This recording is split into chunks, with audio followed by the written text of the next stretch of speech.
All right, oh boy, that didn't sound good. We're with Heather Kays, who's the senior education reporter from Watchdog.org. Heather, what do you think of the conference so far?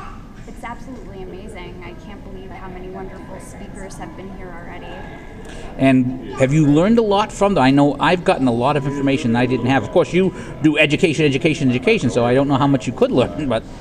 I have learned a lot, and I come to something like this and I have a tendency to become a little bit of a fangirl.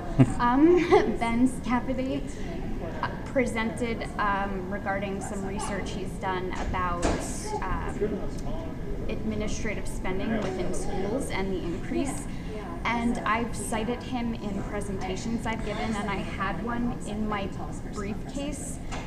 And I went to show him that I had cited both of the reports. Yeah, I was standing there when you did that. And he's like, "Can I keep this?" And it just made me laugh because I've met actors in real life and been less enamored and Well, that's because he's actually doing something. Actors pretend to be someone else. It's a big difference.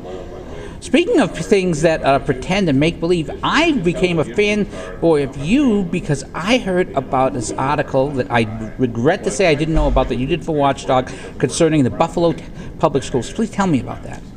So there is a situation in Buffalo, New York, where a cosmetic surgery rider has been written into their collective bargaining agreement. It dates back for decades ago.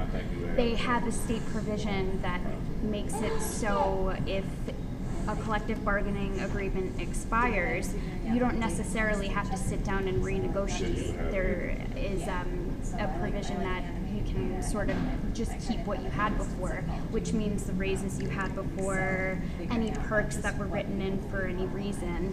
And so what has ended up happening is there's $5 million at this point every single year that's set aside specifically to be used for the cosmetic surgery rider. And the union argues that that is necessary if there are skin peels that need to be done for cancer patients, or if a child of a teacher is disfigured in a car accident. Those are the examples that they use, but it can also be used for tummy tucks and Botox, massages, all sorts of things that it seems just astronomically nonsensical to be done on taxpayer dime. And after you wrote this tummy tuck article, what was the reaction of the lawmakers who had approved this sort of stuff?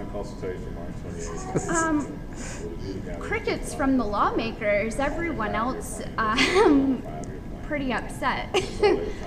So see, that's why I've become a fanboy of you, because you're reporting something that made a difference. So just to remind us all, where can we find your work?